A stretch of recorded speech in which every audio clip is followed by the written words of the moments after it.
Saludos a todos, mi nombre es Leandro Palma y en esta oportunidad, en el marco de las clases teóricas virtuales, vamos a hablar de ectoparasitosis.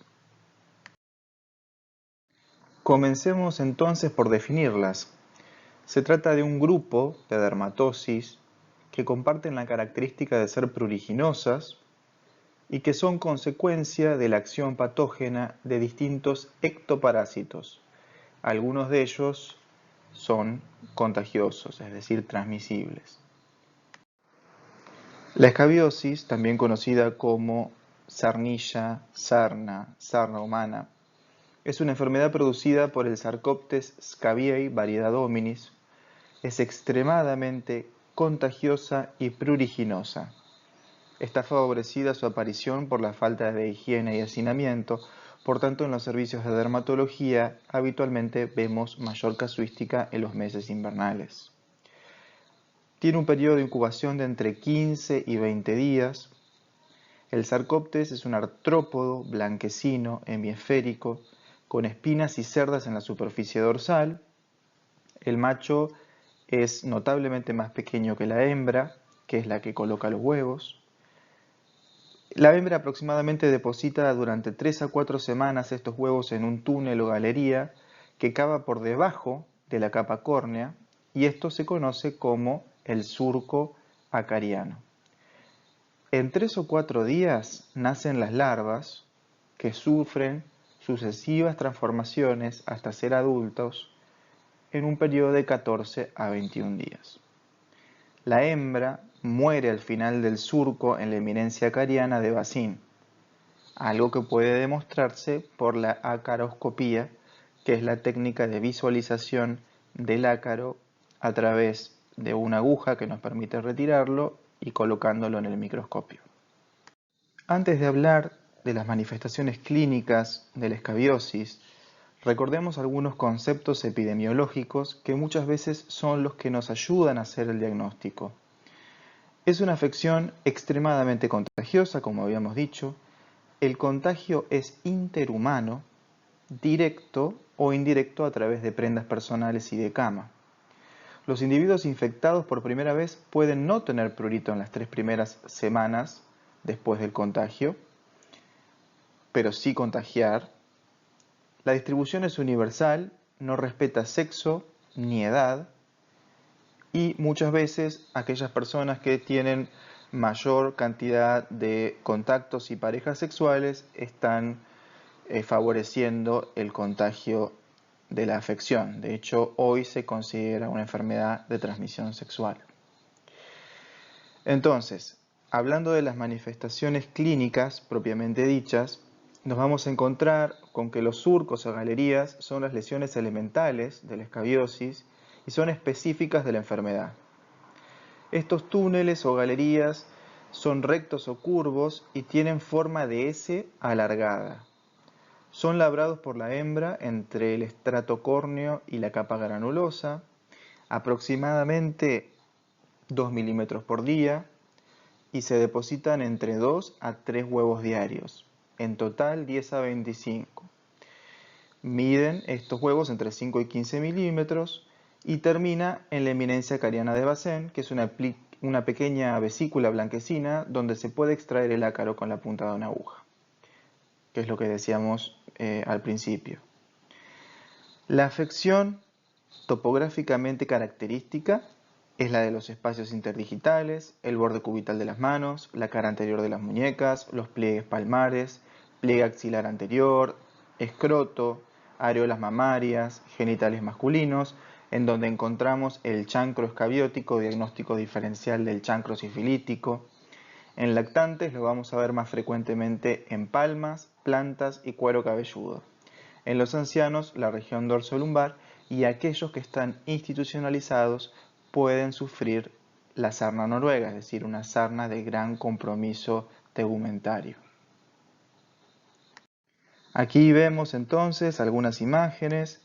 Vamos a marcar estas lesiones papulosas que corresponden a los chancros escabióticos. Y aquí, en la otra imagen, vamos a marcar los surcos acarianos que, como decíamos, Frecuentemente los vemos en la muñeca y en la región cubital. Si nosotros vemos esto, ya casi tenemos un 99% de posibilidades de hacer el diagnóstico de una escabiosis. Aquí vemos las clásicas lesiones interdigitales. Ya empezamos a ver un compromiso más importante de tipo costroso. Este paciente, dejado a su libre evolución, puede hacer una sarna noruega. En esta otra imagen del pie vemos un surco que se insinúa. Y aquí vemos lesiones en niños. Hay algo que es bastante característico de la afección en los lactantes y que suele ser casi generalizada desde el comienzo.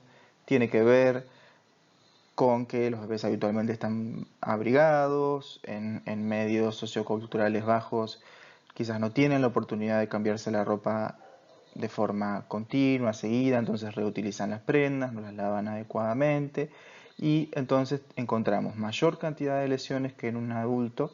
La evolución es bastante más rápida y encontramos lesiones bastante más inflamatorias. Las localizaciones son similares, pero por lo general van a tener mucho mayor compromiso de tronco.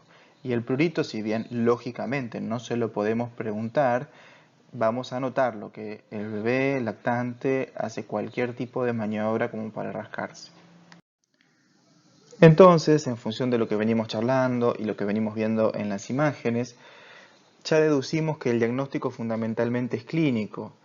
Podemos encontrar estas lesiones características y específicas, como los nódulos escabióticos, como las pápulas, como los surcos, pero también podemos encontrar lesiones inespecíficas, que son producidas por la hipersensibilidad al parásito, como pápulas de prurigo, como pápulas urticariformes. Entonces, cuando tenemos la clínica característica, la epidemiología positiva, es decir, hay un antecedente cercano con una sintomatología similar, el paciente, en caso de ser un niño mayor o un adulto, nos refiere prurito a predominio nocturno, la topografía es la clásica, las lesiones también, encontramos este polimorfismo lesional, es decir, encontrar surcos, encontrar nódulos, encontrar pápulas, y tenemos la posibilidad de hacer una caroscopía, ya tenemos casi todos los elementos necesarios como para hacer un diagnóstico totalmente certero. Como vemos en este listado, los diagnósticos diferenciales son múltiples, podemos hablar de prurigos, de picaduras, por insectos, farmacodermias, eczema, etc. Pero lo que nos va a orientar es la clínica y si tenemos duda diagnóstica podemos proceder a la realización de estudios complementarios como un examen histopatológico, un raspado, la caroscopía. La terapéutica la vamos a elegir en función del paciente y del medio social del paciente también. Todos van a tener que tener medidas de higiene personal y familiar estrictas. Vamos a indicar el lavado sistemático durante el tratamiento de la ropa de uso personal, la ropa de cama y la ropa de baño. Le indicamos a los pacientes que laven absolutamente todo, todos los días. Si tienen lavarropas, mejor. Si pueden colgarlo al sol, mejor. Y si pueden plancharlo, mejor todavía.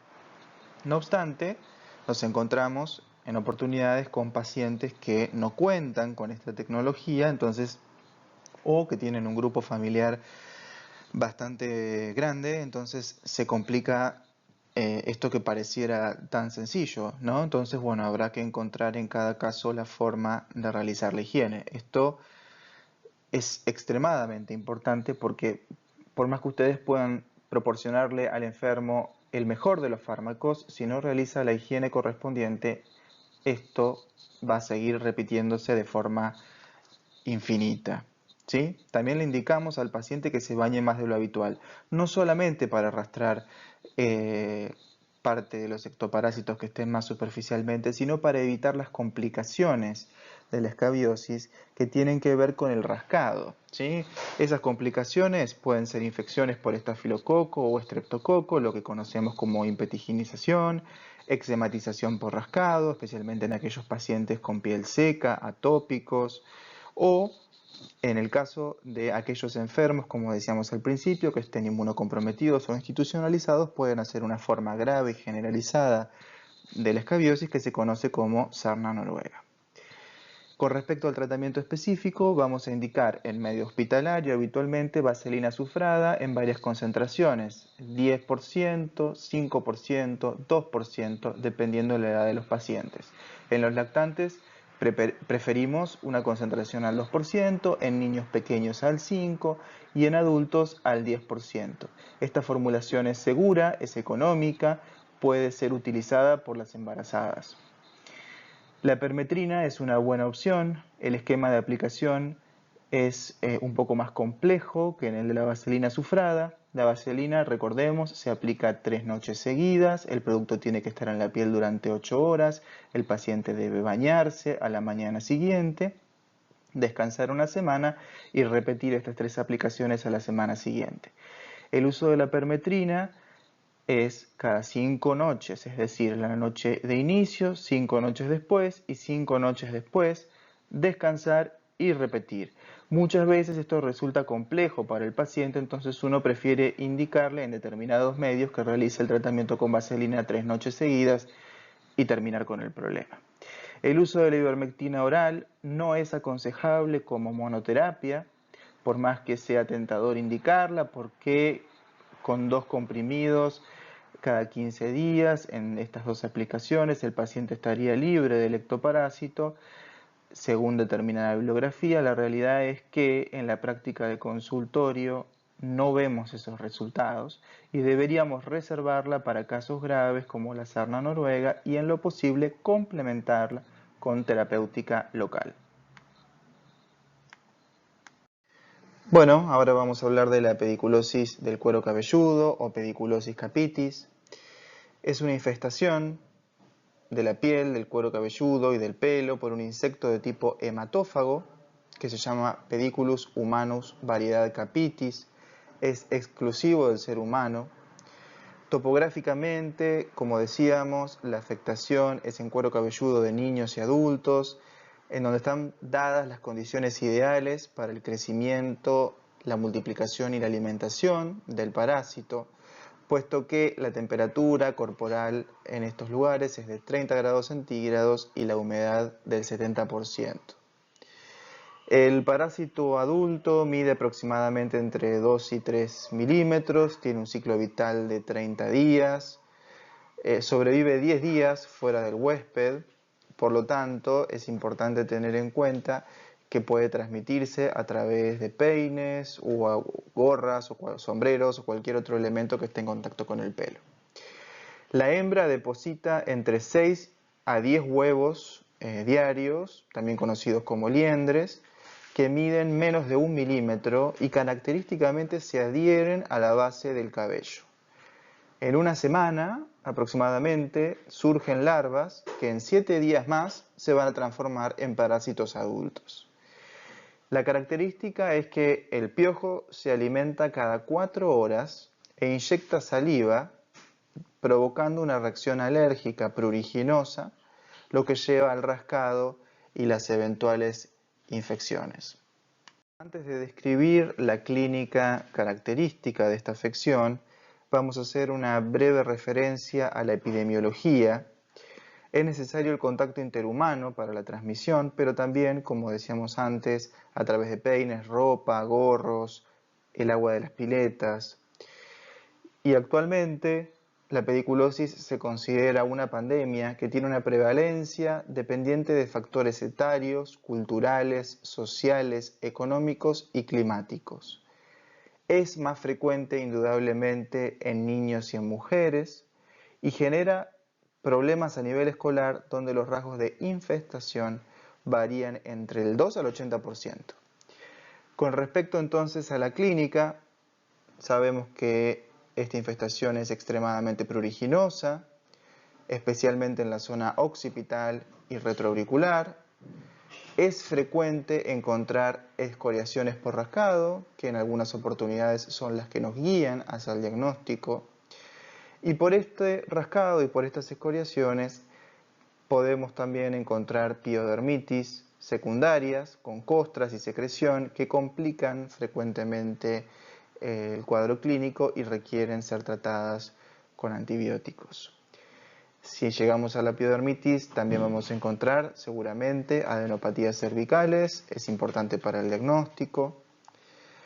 Algunas veces podemos encontrar también al parásito adulto en el cuero cabelludo, las liendres que están fuertemente adheridas al pelo por una vaina de quitina que la envuelve y están próximas al cuero cabelludo.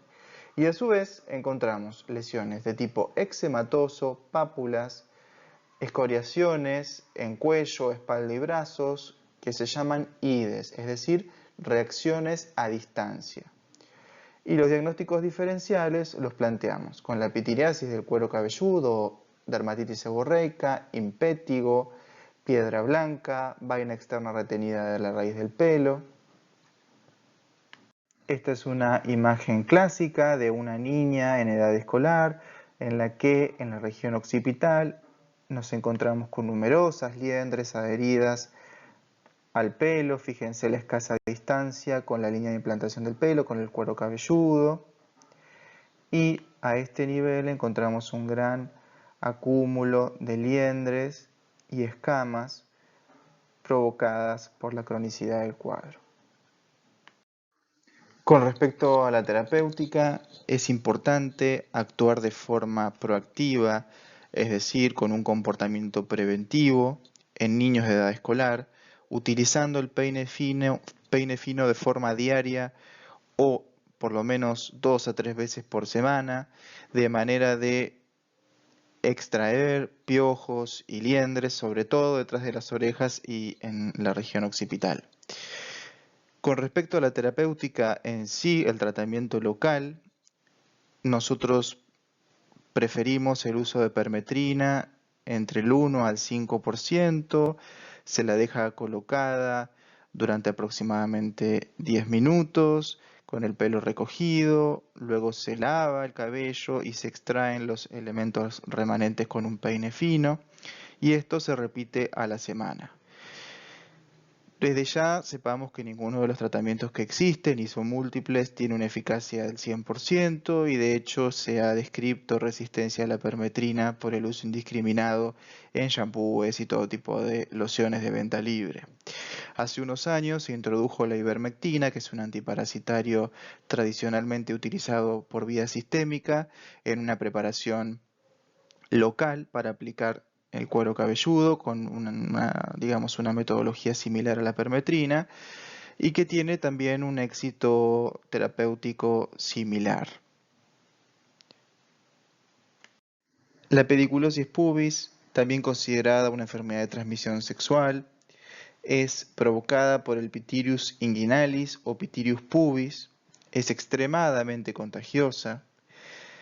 Habitualmente es por contacto directo o compartir prendas, sábanas.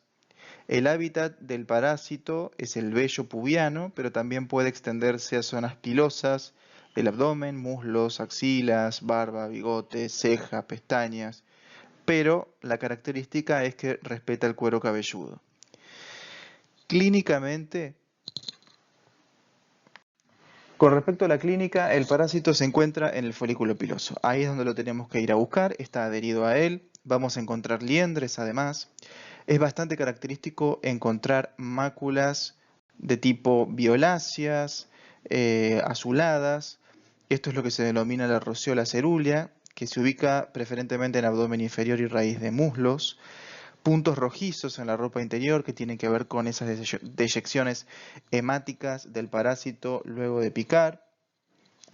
Con respecto al prurito, el prurito es de leve a moderado predominio nocturno, es insidioso. Los piojos no tienen más de 2 milímetros de longitud, así que a veces si el paciente está rasurado es fácil identificarlos. También puede provocar una urticaria papulosa que son pequeñas pápulas eritematosas que se observa sobre todo en sitios donde se alimenta el parásito, generalmente alrededor del ombligo. Y a la vez, como toda dermatosis pruriginosa, podemos encontrar un proceso secundario de liquenificación, como vimos en lesiones elementales, escoriaciones por el rascado, impetiginización por esas escoriaciones y por tanto también adenopatías regionales. Con respecto a la terapéutica, en el caso de la afección inguinal, lo que vamos a utilizar es la permetrina al 1% colocada durante 10 minutos y luego el paciente debe lavarse. Al ser una infección transmisible en el momento del parto, en los niños puede provocar una blefaritis y cuando el parásito aparece en las pestañas, que es una localización habitual, recordemos que salvo el cuero cabelludo, cualquier zona pilosa puede presentar una pediculosis pubis. En ese caso la extracción es mecánica, entonces se utiliza vaselina. En estas imágenes lo que observamos es, en la primera que vamos a marcar ahora, pápulas eritematosas correspondientes a esta urticaria papulosa de la que les hablaba al principio y la presencia de lesiones en pestañas, que aquí sin duda la extracción de las mismas va a tener que ser mecánica utilizando vaselina. Ahora vamos a hablar de otro parásito hematófago, pero que se caracteriza por vivir en los pliegues y las costuras de la ropa.